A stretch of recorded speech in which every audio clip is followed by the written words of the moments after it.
The best men speech, I'd like to firstly pass you over to James.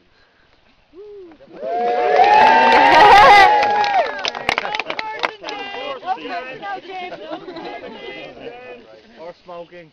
Family and friends.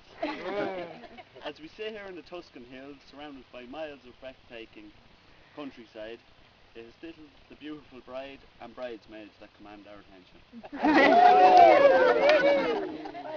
Gordon is the most amazing brother. He's clever, good looking, a rock of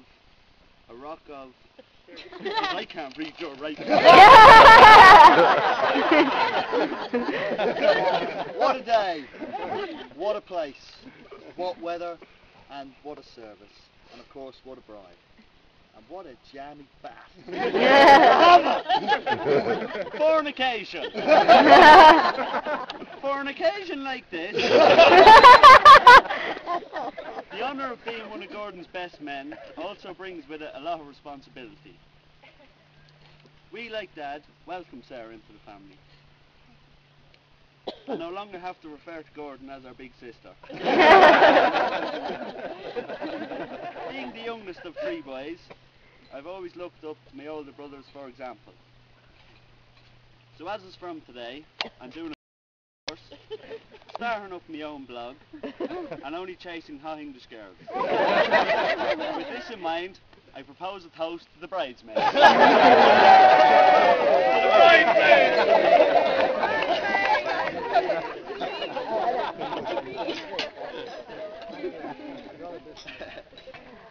As the older best man, I would like to take a more mature approach to my part of the speech. Gordon and Sarah, thank you so much for making us all part. Here's that tissue. Of this special day, which has been absolutely fantastic. In fact, the last few days have just been amazing. The Italians say that Tuscany is più bella di parole possono descrivere. This means more beautiful than words can describe. This could also be included in describing the wedding, the bridesmaids, and more than anything, our bride Sarah. Traditionally, the best man sings the praises of the groom, highlighting all his good traits. Well, on this occasion, as we all well know, James can't sing, and I'm not prepared to lie.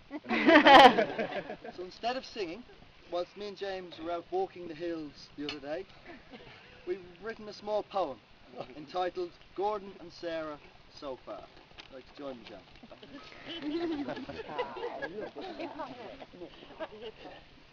It was in the year of '88.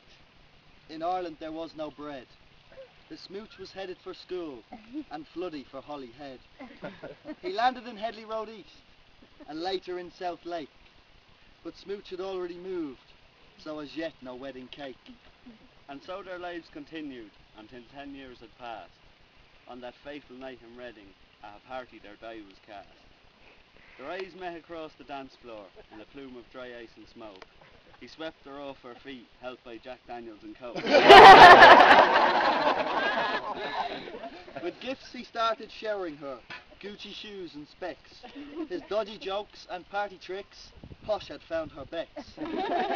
He courted her in minis, in Fiestas, Accords and Passats. The gifts they kept on coming. He even bought her cats. The Celtic tiger was roaring, across the pond he looked. With persuasion, love and begging, the smooch to Ireland he took. The Pinebrook gaff was great crack, Avondale a lark, but to enhance their rapper image, they headed for Griffin Park.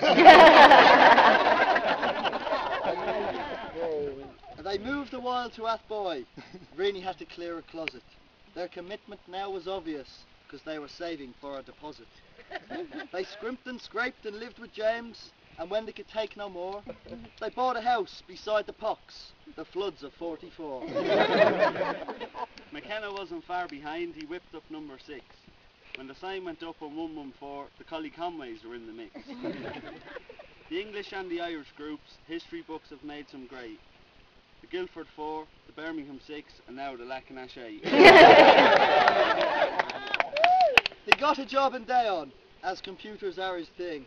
With money in his pocket, he went to McDowell's to buy the ring.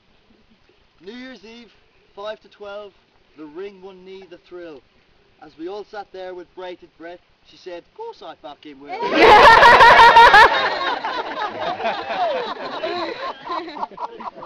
Australia next, the house packed up, all the clothes in the suitcase fired.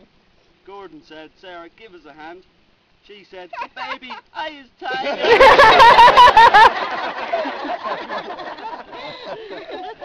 The next 18 months were great crack. The life it was a bomb. I can't remember all they did, but it's on GordonFlood.com. Back home again to Ireland, and back to their Lacanash bed. Now their plans were focused on Tuscany and to wed. With stags and hens all organised, and the barbecue no trouble, Sarah H for Gordon F, and United for the double. So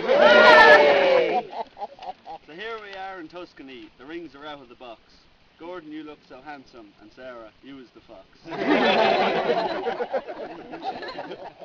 And now our poem is over, as is your courting years. We wish you all the happiness. To Gordon and Sarah, cheers.